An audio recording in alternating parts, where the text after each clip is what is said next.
Welcome to the super fast TouchDesigner tutorial series. In this tutorial, we'll use a pattern chop, a math mix, and lookup attribute to taper a circle pop into pattern tendrils. We instance these onto a sphere pop, using a noise chop to create unique organic variation, finishing with a luma blur top for depth. So if you want to just get your hands on this exact file immediately, the link to my Patreon is down below. Alright, let's look at the network structure. Chapter 1. Overview. Let's break down this network into 4 main sections. First, our control area uses a constant chop for global resolution.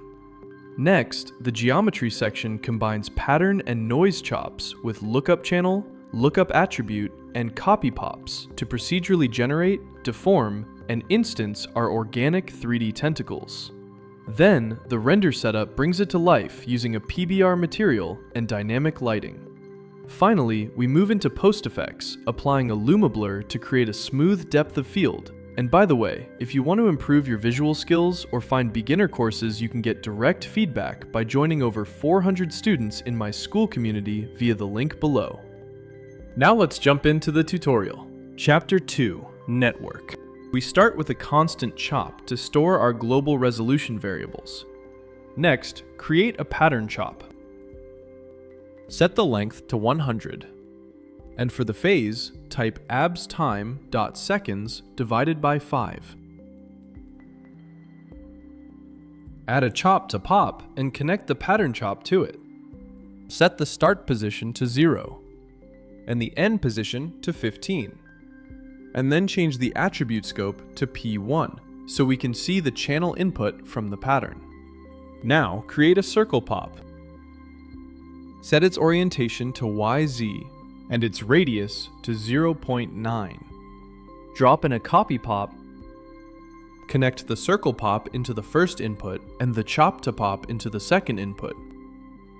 Just a quick side note, if you find this network interesting, but maybe do not want to build it all from scratch, you can just grab the finished project file on my Patreon. There are over 7,000 subscribers there who get access to all my project files, custom TouchDesigner plugins, and some free VJ packs. If you prefer to just jump straight in and experiment, the link is also in the description.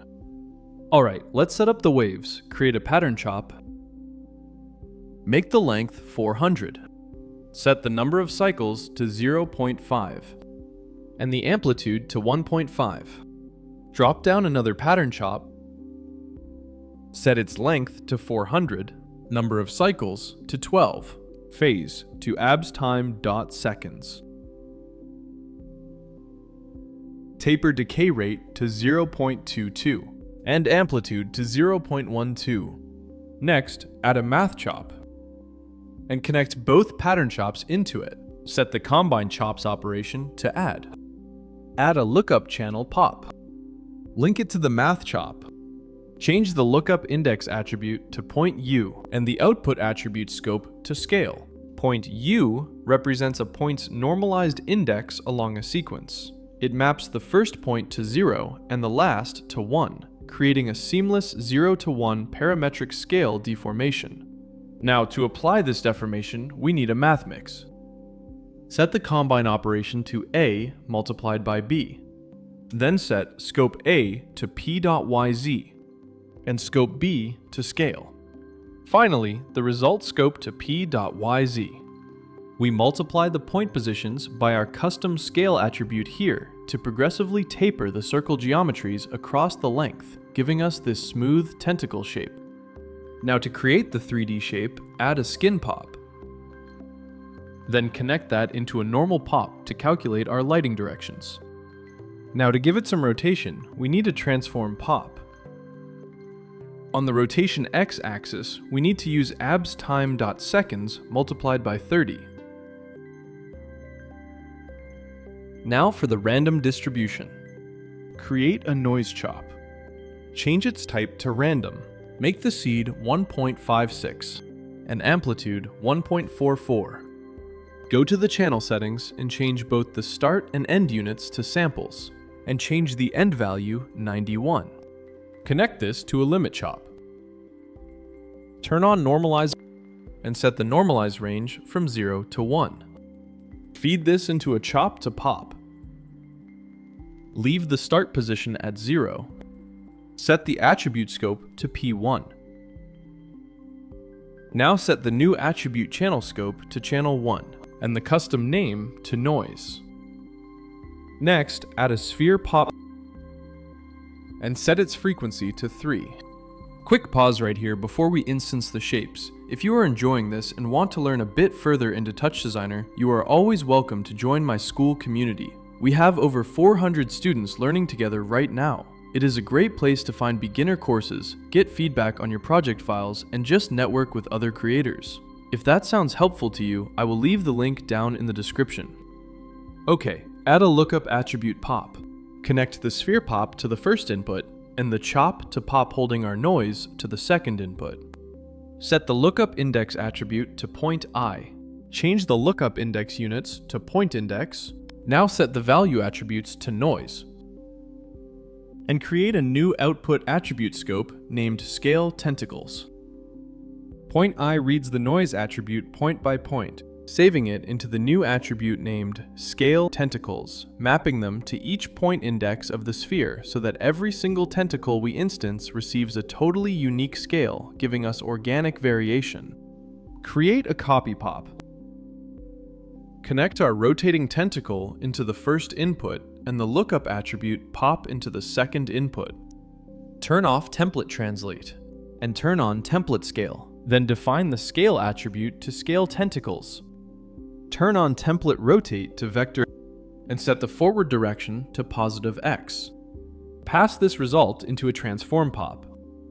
We want full continuous rotation, so set the rotate properties for X, Y, and Z to abs time dot seconds multiplied by 3, 4, and 6 respectively. Feed this into a geometry comp. Create a PBR material and assign it to the geometry. Adjust the metallic settings to 0.25, roughness 0.25, and ambient occlusion 0.5. Alright, now we have the shape ready for rendering. Let me show you my light setup. I used 3 soft lights with different colors, and an environment light with an HDRI map. Also a camera viewport tool, sent to a render top with a dark background, and the resolution linked to the constant values. I sent this to a select top just to keep things organized. Getting into the post effects. Drop in a ramp top. Set the type to circular, and the period to 8. Link the resolution to use our constant chop values. And set the color to have white in the middle. Now create a Luma blur top. And the ramp top into the second input. Set the white filter width to 50. This gives the composition a depth blur. Connect the Luma blur top into a level top. Set brightness to 0.86 and gamma to 3. Perfect. That's all. I hope you've successfully completed this tutorial.